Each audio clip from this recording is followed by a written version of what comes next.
Yo, what's up? It's Dave and Johnny live. I'm Dave, and here is Johnny. What's up, Johnny? Not much, Dave. How you been? I've been all right. You seem weary. You seem weathered by all of this. Are you holding up okay, Johnny? I'm doing fine. You can tell I've got high energy. I've been doing a lot of shows. I've been very, very busy during this time out from the world, doing a lot of stuff. I've got so many shows up. We did Ringside Report last night. I did Irreparable Damage the night before. You can check that out at irreparabledamageshow.com. You can check out Ringside Report, ringsidereport.net. The show from last night is up there. And, I've been keeping very busy. We're doing Dave and Johnny live now. We've got Wrestling Uncensored still to come this weekend. I'm doing all right, Johnny. I mean, I'm still getting out. I still have work, so I'm going out to work 5 days a week, So I'm doing all right. I'm making do. I'm kind of used to it at this point, used to the shutdown. How are you? Are you all right? Yeah, just it's snowing today, so it's kind of crummy outside. I think it's been raining the last 2 days actually, so not a lot of sunshine, unfortunately. Yeah. But you're meant to stay inside anyways, so this is kind of incentives to stay inside. It is, I guess, but it's nice to get some sun every now and then. Nice to go for a jog, but it sucks to go for a jog when it rains. Have you been jogging? Is that what you've been doing now to get your cardio? How are you staying in shape, Big Johnny? We're going to get to the Dark Side of the Ring review here in a second, the Brawl for All. I know Johnny North and I see these Dark Side of the Ring episodes very differently, so I can't wait to hear Johnny's take. I think my take might be the controversial one this week. Last week, we talked about New Jack. Johnny was all, New Jack, what a great wrestler. Should have done more with New Jack. Should have put him in the WWE at some point. I'm like, man, New Jack was a mess. Maybe he should have been run out of the pro wrestling business a long time ago. I can't wait to hear your take on the Brawl for All Dark Side of the Ring episode that we saw this week. That's on all sorts of different platforms. It's a Viceland show. But, Johnny, first of all, how are you staying in shape? What are you doing? I know you're a bodybuilder. You're a big jack guy. You go to the gym 6 days a week. How are you coping? It is tough. I'm not definitely getting the training that I used, that's for sure. But I got weights, so that's not so bad. I got a punching bag that I throw around and lift a bit, so it's not so bad as well. Pull-up bar as well is helping a lot. It's really helping a lot. So I think I'm keeping my strength. It just mass is actually the hardest part. I just got to keep eating. Right. Well, you're getting it done, right? Are you feeling okay? Are you getting how is this all going for you? Did you get any of that government money yet? I'm on unemployment right now, so I think they said April 18th. That's when So you'll start it's getting money? coming. Yeah, something. I don't know if I'll get all of it right away, but eventually it's coming. And I'd rather that, I guess, because it's not going to be much more than what emergency benefit is, but a little bit more, and I'm happy with that. All right. Well, I'm glad everything is somewhat all right in your world, Big Johnny. We're making do over here. We're trying to still put shows on for the Ringside Report universe for everybody watching. I see Freddie is on the chat. My man Wally is on the chat as well. We got to get Wally on Dave and Johnny Live one of these days. We're going to get Wally on the show. We're going to get some of the longtime fans, some of the Super Chat subscribers as well. If you're jumping on the Super Chat pretty often, we want to compensate you guys. We want to, get you on the show, do something fun for our dedicated viewers. So, we got things in the works for sure. We're still, having fun here on Dave and Johnny Live every Friday, same time, 12:45. Last week we had Fred and AJ on the show. So we're making do, right? We're still doing shows. There's still plenty of content to talk about, especially pro wrestling-wise. Well, if I'm not mistaken, Wally started his own podcast, actually, Money to Burn. I don't know if you checked that out yet. Yeah, I did. I did check out Wally's business podcast, which you can check out on iTunes, Money to Burn. Burn spelled Byrne. Our good buddy Wally out in Ireland with his fantastic accent. I love the way Wally talks, that Irish talk. Fantastic.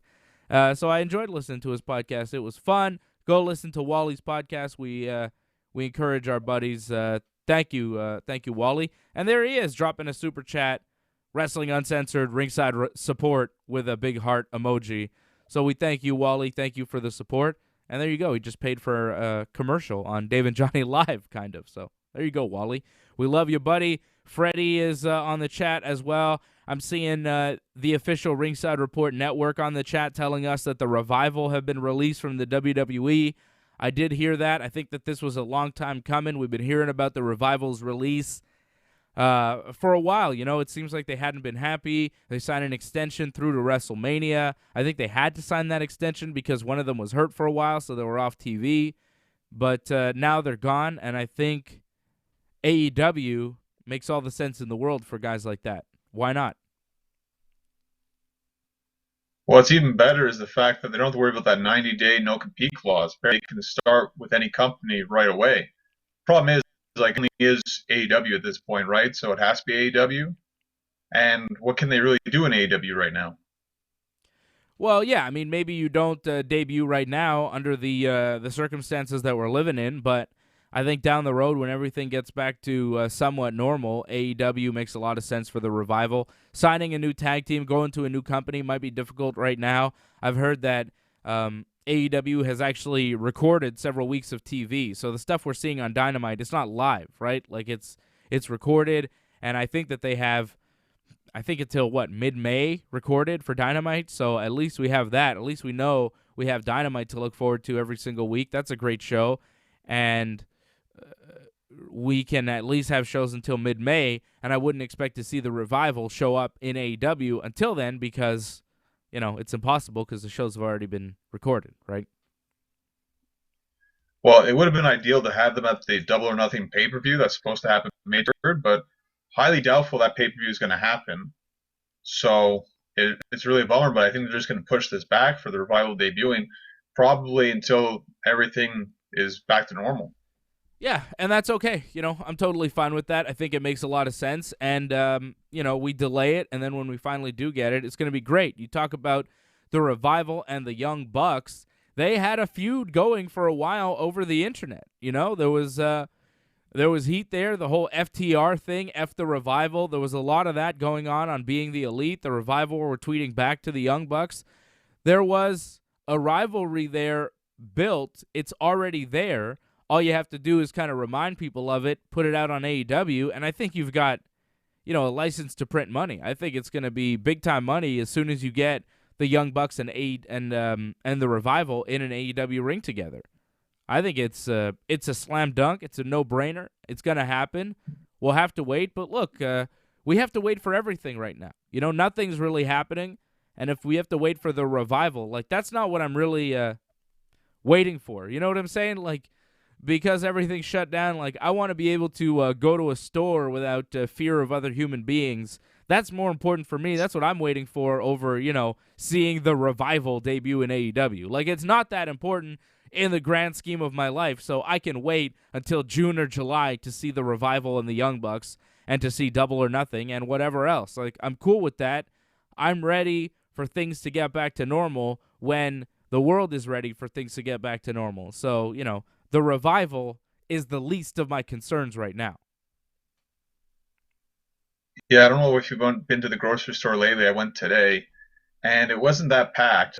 It's kind of weird how they have the lineups where it's like you all have to be apart, but people can still shop around you and become somewhat of a big guy wide-wise, and someone has to go across with their cart. Bang, they went right into the aisleway, almost knocked out a bunch of stuff.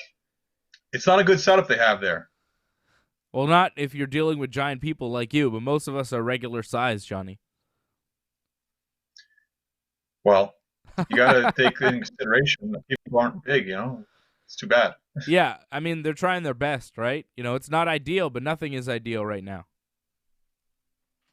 What are you going to do? Well, it's too bad because a lot of them that I see, it looks like they're in that range where it's more dangerous for them, but they seem to be going crisscrossing through lines like crazy, so it's not safe right now.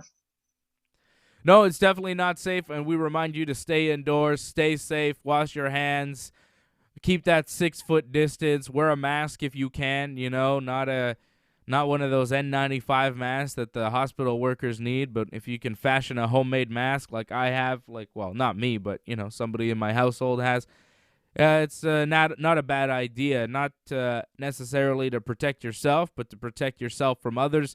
You may be carrying this thing and be asymptomatic, not even know that you have it. So when you're going outside, if you wear a mask, it seems like the safe thing to do to protect everybody else. That's at least the latest recommendation, right? Crazy. Well, for some places, apparently you can't go in some stores without wearing a mask. Thankfully, it wasn't like that where I went to, but I've heard in some places it is like that. It's wild. That's wild. Wally says he's been indoors for a month yesterday. Yeah. Me too, I think. It's been about that for us, right? I think so, or almost roughly like for me because I got let off on the 20th of March, so it's almost a month. Yeah, nearly a month of this stuff. It's definitely weird. Hopefully we don't ever have to go through this again once this is all over with. But we're going to make do. We're going to keep watching stuff. There's still wrestling going on. There's no UFC going on, as we detailed on the show last night. UFC 249 is canceled. You can watch that on our YouTube channel, Ringside Report from last night with AJ and Freddie. For right now, though, I want to talk about that dark side of the ring, the Brawl for All. They had Bart Gunn on that thing. They had Jimmy Cornette. They had Vince Russo. They had a bunch of people talking about Brawl for All. I thought it was pretty cool. They even had draws. Draws even there. That was wild. D'Lo Brown, they talked a little bit about the draws incident where draws was paralyzed in a WWE ring from that Sky High from D'Lo Brown. That was a really interesting documentary. They went into all sorts of different areas. They went into the Vince Russo, Jim Cornette feud. Of course, if you know anything about either man, you know that they hate each other and they're not shy to talk about it, especially Jim Cornette. And that was a big part of the documentary. The Brawl for All in itself, really, they talked about it being the worst idea in wrestling history, and it was just so ill-conceived, and so many guys got hurt. The Godfather, he was interviewed. He got hurt after he was knocked unconscious by Bart Gunn. What do you expect, though? I mean, you're getting into a fight for real. When you get knocked out, sometimes you don't fall the right way because you're unconscious. You might fall. You might tear your knee up. These things happen in real combat situations. Obviously, some of these guys didn't quite know what they were getting into. I think the WWE wasn't quite sure what they were doing. It was an idea. This is something I didn't really know. I had heard, but I didn't know it was true, was that Vince Russo came up with this concept just to shut up JBL, or Bradshaw as he was known at the time, because he was talking about how he was the toughest guy in the locker room, and if this was a real fight, that no one would be able to take him, and he'd be the only guy standing. So there was a lot of that, and then, of course, JBL did make it to the finals somehow, wound up getting knocked unconscious by Bart Gunn, who had some pretty mean, solid punches there, and they worked, and it got him all the way to winning the Brawl for All, which I forgot. The winner of the Brawl for All was supposed to start a feud with Stone Cold Steve Austin. Of course, that never happened for Bart Gunn. Nothing really happened for Bart Gunn. He was sent home. He was kind of punished for winning the thing. I think the WWE designed this thing for somebody else to win. I think that they probably wanted Dr. Death, Steve Williams, to win. They had just brought him in. They were talking about how legit he was, how much of a real threat he was as far as real combat. I remember that at the time. I remember watching thinking, well, this thing seems kind of like a work, and it seems like it's going to be designed for Dr. Death, Steve Williams, to win, because all they would tell me on WWF TV, all Jim Ross kept saying was how legit and how mean and, all-American this and that, and he was a real athlete, and nobody could take Dr. Death in a fight. So I thought, okay, well, Dr. Death is going to win. I think the WWE thought that as well. And it totally ruined his career in the WWE. He never got, over. He never got to be a big star. He never feuded with Stone Cold Steve Austin, that's for damn sure. They never did a thing with Dr. Death because he got embarrassed in that Brawl for All when he was supposed to win. I mean, I think the concept, in theory, is not terrible, and we could talk about that, Big Johnny, but I thought the documentary, again, another great deal. It didn't go into as much detail as I would have wanted. I would have liked to have heard a little bit more about the individual matches. You know, they kind of glossed over every fight. I would have liked a little bit more detail on that, and maybe a little bit less detail on how much Jim Cornette hates Vince Russo. I think that's another story that they're telling there, and it deviated from the actual tale of Brawl for All. I wanted to hear more about the actual matches and the actual tournament, less about, I mean, I get that Droz was part of this story, but his thing with D'Lo Brown, that has nothing to do with Brawl for All. I'm not really sure why this was included. I guess you have to explain why Droz is in a wheelchair and what happened there, but it really has nothing to do with the story of the Brawl for All tournament. It was kind of an aside, and I don't know, man. I wanted a little bit more detail, a little bit more focus on the actual Brawl for All, the concept, the matchups, the matches, the fights that happened. And, you know, they talked about the rule changes, but they never really explained what the rules were. They never explained it to begin with. You know, as they changed, they never really explained in the documentary how they changed. So I think that there was some stuff that they missed out on. And this one I thought was maybe the weakest episode of the season we've seen so far. I thought the New Jack and Benoit ones were really good. I enjoyed this, but I thought it was lacking in detail in certain instances. Well, I think you're right. It's very incomplete, where it kind of focuses on certain individuals, but not everyone. Like PCO, for example. The fact that he was the only guy there with one eye competing, which was absolutely ridiculous. They should have at least talked to him. I would have liked to hear from Too Cold Scorpio, because I've heard from him. He told me about the Brawl for All, how a lot of them just thought it was kind of a joke at first, and a lot of them didn't take it seriously. But then they're like, oh, well, let's try to make this look as good as possible. And then people end up getting hurt in the end. It was really sad, and it's just too bad that also Dan Severn as well. They kind of glossied over how Dan Severn, they said, oh, he dropped out, but that's not completely true. Apparently WWE didn't want him in the tournament. That's why he was out. Well, yeah, I mean, that was another ridiculous part of it, too. When I saw Dan Severn in the tournament, I remember thinking back in the day, oh, well, wait a second, Dan Severn, he's probably going to win. I know WWE was trying to tell me that, you know, it was going to be this tough pro wrestler guy, Dr. Death, but I thought Dan Severn was for sure going to win because he was the only real legit UFC fighter in the thing. I know Ken Shamrock was offered a spot in the tournament, but he turned it down because he's like, look, man, you're offering me not enough money. I think it was like maybe $100,000 if you won the whole thing, but you'd have to fight 3 or 4 times to do that. And Shamrock at the time was making $50,000 to fight in the UFC, so he's like, look, it doesn't make any kind of sense. I could make $100,000 over 2 fights, and you're throwing me into these weirdo fights. I'm not sure of the rules. So Shamrock turned them down. Severn was in the thing. He mysteriously, after a win, decided to drop out of the thing. But yeah, I would assume the WWE realizing, well, this seems kind of easy for Dan Severn to win because he's the only legit UFC fighter. The guy's a UFC Hall of Famer, you know? Well, also, I think to make it more of a boxing contest, that's why they had a bunch of guys who did boxing in the past. And they knew with Severn, he'd just take the guys down all the time, easily, but it wouldn't be that exciting. So I think that's why they took Severn out. You and I could clearly tell, like, watching back in the day when they came out, like it was obvious Dan Severn was, not Dan Severn, but Dr. Death was the guy supposed to win, but he got hurt, unfortunately. Yeah, he got hurt. He got beat up by Bart Gunn.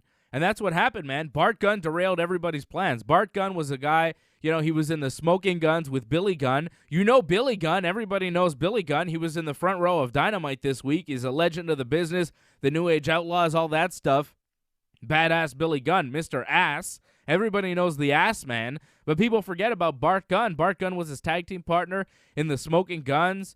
They were tag team champions for a long time, and then when they broke them up, they really did nothing with Bart Gunn, so he was just kind of there in the background, and eventually he won the Brawl for All, and that's really what made him famous. That's what he was famous for. And then, of course, after winning the Brawl for All, they send him home, and then they set him up for a shoot boxing match against Butterbean at WrestleMania 15 where he gets obliterated. They punished Bart Gunn for winning that thing, which is the real shame of this thing. I think that's the sad part. You know, a lot of people saying, well, the wrestlers and this and that, they knew what they were getting into. Like these guys, and maybe they didn't know fully what they were getting into, but they were asked if they wanted to do it. I don't think anybody was forced into this thing. So you get into a real fight, bad things happen, man. If you get hurt, that's on you. If you say yes to a fight and you get hurt, that's on you. I don't feel bad for those guys. Well, that's the same way I look at the New Jack situation. If you agree to fight New Jack, he's crazy and he could do some crazy stuff. So I kind of look at it the same way like that.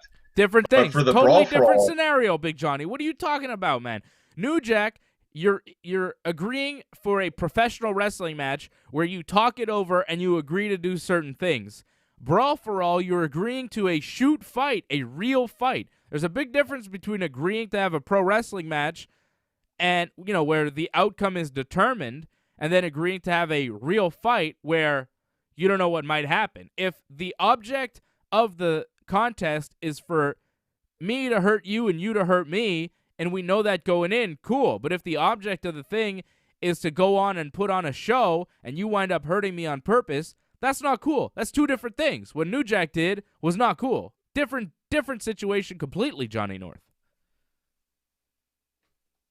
I don't know if you know who New Jack is, like, you know it's going to be crazy. You have to expect that's going to happen. Please get out of here with that.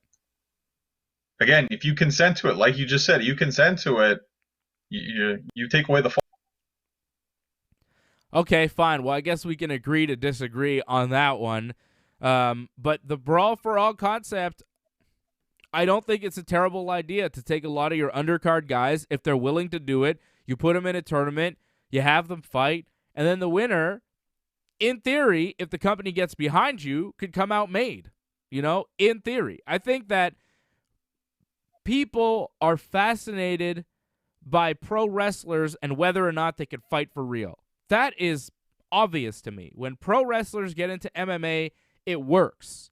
If Brock Lesnar was just a collegiate wrestler and then he went into MMA, no one would care.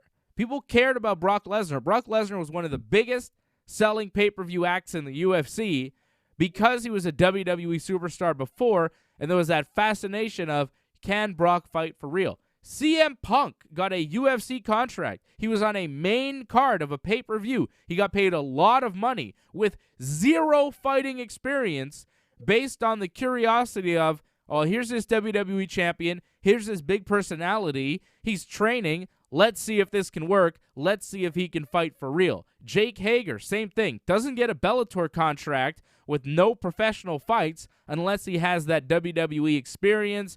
Bobby Lashley's been aided by it. Ronda Rousey with the crossover, you know. I mean, it's a totally different story. With Ronda, she did UFC first before WWE, but there's the fascination of, can they do it? Can they cross over? And with the Brawl for All, you know, that was one of the questions that was answered. You know, Bart Gunn was the toughest guy in that locker room at the time, other than Dan Severn and Ken Shamrock. Or, you know, he was the toughest guy in that tournament other than Dan Severn, because Dan Severn was pushed out of the thing. But at the end of the day, at the end of the whole tournament, we found out that Bart Gunn had a mean left hand. He could knock you unconscious with it, and he was a real tough SOB. And the WWE decided to do nothing with that. That's their fault. That's on them. But I think you got a guy in Bart Gunn who earned legendary status because of this. I remember the Brawl for All. I remember Bart Gunn. It's been like, 15, 20 years now? How long has it been? And I still remember. Yeah, it's been about that. Yeah, I still remember what Bart Gunn did. I still remember Bart Gunn is the guy who knocked everybody out, who was the underdog, who nobody saw coming, and, you know, boom, he knocks everybody out. I remember watching the Brawl for All as a kid, thinking, oh, well, here's Dr. Death. Dr. Death for sure is going to win this thing, or Dan Severn, or even Kama, the Supreme Fighting Machine, who was the Godfather at the time, but he had that MMA gimmick back in the day, and I thought, oh, maybe this guy could fight for real. You know, the Godfather used to have an MMA gimmick. People forget about Kama, the Supreme Fighting Machine, but I didn't, because it was fresh in my memory at the time, and I thought he was legit. And turns out, Bart Gunn, the smoking gun, the cowboy guy, oh, he was the guy that could fight for real. It was actually, I think, 21 years now, because I think it was WrestleMania 15 that we saw Bart Gunn face Butterbean, which again was a bit of a joke, and it's terrible. It's like he felt like they were punishing him because he reached that glass ceiling and they didn't want him going any further. It's really sad what they did to him. It is sad. It's sad what they did to Bart Gunn, and I think that's the saddest part of everything. I just want to show you a sweet picture of Kama, the Supreme Fighting Machine, because he was so cool. I love this gimmick. Look at Kama with his fists all taped up. Kama. That was the Godfather. That was Papa Shango. Kama, the Supreme Fighting Machine. He was cool. He was, but the gimmick wasn't going anywhere. I think he had a feud with The Undertaker, which he lost. So nothing was really happening. He said he was in the Nation, but he was a member of the Nation, so he had to take this for his career. Yeah, and he became a WWE Hall of Famer eventually, so wasn't a terrible thing for his career. He lost in the Brawl for All. He, got injured, was on the shelf for a long time. A lot of guys are worried about losing their spot or whatever. This guy always had a spot in the company. Still has a spot in the company when they bring him back for whatever appearance. You know, the Godfather didn't hurt him in the least. A lot of guys in the tournament. JBL, he got knocked out in the finals. Did that hurt JBL's career? A lot of people say, oh, it's the worst idea ever, and it destroyed careers, but the only career it really destroyed is the guy who won, and Dr. Death. But Dr. Death was like in his 40s when he signed to WWE. Like, they're not really giving you the full picture. Russo kind of said it at the end, and Russo's right. Like, look, the guy had a long career. This was kind of the end of it, and I don't know how much success he was really going to have in the WWF. The guy was in his 40s when he joined the company. Come on. Let's be honest here. Had he won the Brawl for All, maybe he would have got a little pushky for 6 months to a year, but after Stone Cold got done with him, what were they really going to do with Dr. Death? You could be right, but still, I mean, you get a big payday at WrestleMania, you wrestle Steve Austin. That's a pretty good day. The fact that he never got that, he never really got a big pay-per-view match whatsoever. It's a huge loss when you think about it. Are you saying that you think that the winner of this thing was supposed to wrestle Stone Cold Steve Austin at WrestleMania 15? Was that the deal? I feel like they said it. I feel JR said it on the show. Well, they said that he was going to enter into a program with Steve Austin, but like, I mean, can you imagine if it was Dr. Death Steve Williams instead of The Rock and Steve Austin at WrestleMania 15? I think what wound up happening was probably the best move. Like, Dr. Death against Steve Austin, Bart Gunn against Steve Austin? No, thank you. How about The Rock and Steve Austin at WrestleMania 15 in 1999? I don't think you're going to get a better main event for 1999 than The Rock versus Stone Cold Steve Austin. I don't think you get a better main event for a WrestleMania ever than The Rock versus Stone Cold Steve Austin. So I'm happy that it wasn't Bart Gunn or Dr. Death. That would have been awful. Well, they clearly beat Bart Gunn. They could have made it that, and they didn't want that whatsoever. They destroyed Bart Gunn. But if it was Dr. Death, I easily could have seen that happen because a lot of people were backing him. JR was backing him. I'm sure JR would have loved to see that match. Well, Dr. Death wasn't on WrestleMania 15. The Godfather was, with Draws, teaming up to lose to D'Lo and Test. Hardcore Holly, who was in the tournament, also was on WrestleMania 15. He beat Al Snow. Butterbean, of course, knocking out Bart Gunn in 35 seconds. Anybody else from the Brawl for All make it to WrestleMania 15? Nope, certainly not Dr. Death. Imagine if Big Show was in the Brawl for All. That would have been awesome. Well, it's pretty much the lower tier guys that they use. They didn't use a lot of their top guys because they didn't want them to get hurt. And that's another thing, too. The fact that there was no fight commission for this, for shoot fights, was also completely ridiculous. Yeah, that's true. They did have real fights, and there was no kind of athletic commission, no real oversight. Hey, man, it was a mess. What are you going to do? You know what I want to do right now before we wrap up the show, Johnny? I want to book a Brawl for All. Can we book a modern-day Brawl for All?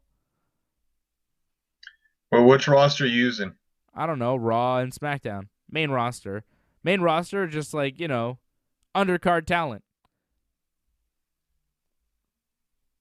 I think we put... Is it people that are shown right now, or just whatever? Everyone is open. I don't know, people that aren't in NXT, people that are kind of around. Like Bo Dallas, Curtis Axel, those kinds of guys. They're in. They're in my Brawl for All. So is Cedric Alexander. So is Kurt Hawkins. So is Zack Ryder. Sorry, guys, you're in the Brawl for All. I think that would be fun. I mean, not for those guys necessarily. I think it would be kind of rough. Dolph Ziggler. Let's put Dolph Ziggler in the Brawl for All. See what happens. Dolph Ziggler versus Otis in a shoot fight. He'll try for a lot of takedowns, I imagine, Ziggler. Yeah. Eric Rowan in the Brawl for All. Eric Young in the Brawl for All. Elias, you know? That'd be fun. I think you could do it right now. Why not? Well, there's talk of them doing it for NXT, but that hasn't happened. Is there really? That would be nuts. I think Jack Gallagher would win. Well, I think they're going to be a little busy now because I guess they're going to have a Cruiserweight tournament or interim Cruiserweight title tournament because the Cruiserweight champion's stuck in the UK. Oh, right. So they need a new Cruiserweight champion. That's weird. Well, now they got something to carry over their television for the next couple of weeks. It's just going to be tournament matches, I imagine. I see Bob Cote saying Matt Riddle might win. Yeah, see, Matt Riddle would probably win the Brawl for All if they had it on NXT, you know, if he was in it. It wouldn't really be fair. There's so many people now, like Shayna Baszler is in the WWE. Like, if they had a woman's Brawl for All, I'm seeing Lil Fettuccine 69's like, what about a woman's Brawl for All? And I'm like, well, Shayna would obviously win, you know, unless Ronda was in it. Shayna, Jessamine, Marina, they would all do pretty well, I think, in the women's Brawl for All. A lot of the other women, I think, would get beat up, you know? Like, Becky Lynch would get smashed in a women's Brawl for All. I completely agree with you on that one. No question. You know, I think Kairi Sane could do all right. Asuka, you know, they've got some real experience. I know there's a bunch of women there with some MMA experience in NXT, a lot of them that we don't know about, you know? But I'm sure Lacey Evans, she's pretty tall, athletic. She was a Marine. I think Lacey Evans would do all right in a Brawl for All. Imagine putting Liv Morgan or Mandy Rose in the Brawl for All. That'd be rough. Put Lana in a Brawl for All. See how she does. Lana versus Jessamine. Brawl for All. Well, it's completely unfair because you have pretty much professionals against amateurs and not even amateurs, like no experience. It's completely unfair. That's what I'm saying. I think Mia Yim has some experience as well in fighting. Put Nia Jackson there. That'd be fun. With her size alone, you know, she'd have an advantage of sorts. Well, that's the other thing, too. I mean, weight class as well. Did Brawl for All even have a weight class? What do you think, Johnny? Brawl for All had no rules. No athletic commission, no real referees, no real judges, no weight divisions, nothing. It was a total mess. The Brawl for All was ridiculous. If you did it properly, where everybody had to hit a certain weight, you know, if you did a Brawl for All, say 185 pounds, I think you could find 8 guys at 185 pounds and do some sort of legit Brawl for All, you know, let them train, pay them what they're worth, and hold it over several months, and maybe you could do something with that. Maybe, you know, because there's obviously, like, what I didn't like about the Brawl for All was like, oh, this is so stupid, pro wrestlers should never be fighting. Well, clearly that's not true. You know, a lot of fighters become pro wrestlers, as we just talked about. You know, Shayna, Matt Riddle, Ronda Rousey. The list goes on and on. Jessamine, Marina. Now, a lot of pro wrestlers become MMA fighters too. Brock Lesnar, you know, Jake Hager, Bobby Lashley. It happens. And CM Punk. The crossover appeal is real. People definitely want to see it. So to tell me that wrestlers fighting is not a good idea, I think is stupid. I think people like to see if wrestlers can fight for real. The concept of the Brawl for All, if done under MMA rules, you know, maybe 2-round fights, kind of like they have on The Ultimate Fighter. Maybe you don't allow elbows on the ground to limit the amount of cuts. You know, there are ways to do this safely. You know, you could have big gloves even, maybe some shin guards on the shins to protect you from the kicks. You know, there are ways to do this amateur MMA style. I've seen amateur MMA. They got bigger gloves. They got the shin guard. Sometimes they wear headgear. You know, there are ways to do it where you can do it safely and still kind of find out who are the tough guys, who are the tough women, and, have a little fun tournament. I'm saying it's not likely for the WWE to do it, but it's not a terrible idea in its concept because obviously pro wrestlers fighting for real is something that people are willing to pay money to see. Well, the fact that this doc came out, I can't imagine this looks good for WWE in the PR world. So the fact that WWE Brawl for All, a much more negative publicity than positive publicity. Yeah, probably, but so what? If it makes money, who cares? As the great Eric Bischoff once said, controversy creates cash. And as you saw with the UFC, a lot of negative publicity means no show. Yeah, that's right. Dana talks too much, and then we get no show. It happens. But hey, we're still here, Johnny. We're still doing the show. We got a question asking us what our favorite episode of Dark Side of the Ring was so far. My favorite episode, I think, was in Season 1, the Bruiser Brody episode. I thought that was really good. The interview with Tony Atlas was just heart-wrenching to hear the first-hand account of what happened to Bruiser Brody in that locker room in Puerto Rico. That was my favorite episode, I think, of the whole series. That was back in Season 1.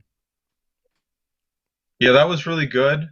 I watched them all with Wally, I think, Season 1 I saw. So I guess the first one we saw was the Macho Man episode, just because that was the first one we saw, and it's like, oh, wow, I got to keep watching this. And Wally is saying that was his first favorite episode because he watched it with Johnny North. So there you go, Johnny. You didn't even know that, but Wally's on the chat, and he's saying that was his favorite episode too. So there you go. We love you all. Thank you for supporting the show. Thank you for everybody watching. Freddie Garcia, my main man, Wally Byrne. Go check out his podcast, Money to Burn. It's on iTunes right now. It's a business podcast. Go listen to my main man, Bob Cote, Lil Fettuccine 69. Everybody watching, everybody on the chat, everybody on the super chat. We appreciate you very much. Thank you for watching. Wrestling Uncensored will premiere at 10 a.m. Eastern tomorrow morning, Saturday morning at 10 a.m. Eastern on the YouTube channel right here. Keep watching this space. Like the video, subscribe to the channel, and when you do subscribe, click the bell. Ding, so you get notifications every time that we are on. And we will be back on for you. You can chat. Johnny will be on the chat. You can do the super chat with Johnny North. We'll be back on 10 a.m. tomorrow morning for Wrestling Uncensored, the premiere edition of the show. And that's it, Big Johnny. Any final words before we leave everybody? Yeah, I've been reading the new JR book. It's very good. I'm about halfway through it. Great read so far. Nice. I've actually been thinking about picking that up. It's good, right? Huh. Well, it's the #1 book, I think, in all of North America reason, because JR, it starts from like WrestleMania 15 to pretty much now. So you can imagine there's quite a few tales and surprises too, like stuff I didn't really read. And you look back and it's like, oh, okay, that makes sense. That's why things happen the way they did. Well, I'm a big fan of JR's, I love everything that he does. I think his commentary is the best that anybody's ever done. I think his podcast is fantastic. Grilling JR, it's my favorite of the Conrad podcasts. I think that JR's is the best. I enjoy that one more than any currently. I love his barbecue stuff. I use his his rub and, the spice that he's got, fantastic, and the main event mustard, chipotle ketchup, the barbecue sauce. Everything that JR does, I'm a big fan of, so I'll definitely check out his book because I'm a big fan of everything Jim Ross. So how about that? I'll check it out. I'm going to buy it on Amazon. He's got a good podcast, there's no question. I like Tony Schiavone's podcast too, though, with Conrad. I think that's a very good podcast. But I'm more of a WCW fan, so when they talk about old WCW. Well, I just listened to one about WrestleMania 9 that I thought was fantastic. Great stuff there with Conrad and JR. I enjoy the Grilling JR for sure. Thank you to everybody for watching. Thank you to everybody on the chat as well. We love you big time. For Johnny, I'm Dave. For Dave, I'm Johnny. What is this show? Dave and Johnny Live? Dave and Johnny Live, right? Right? Go with Johnny Dave Live. It's okay. Johnny Live? It's Johnny Live featuring Dave. We'll see you later.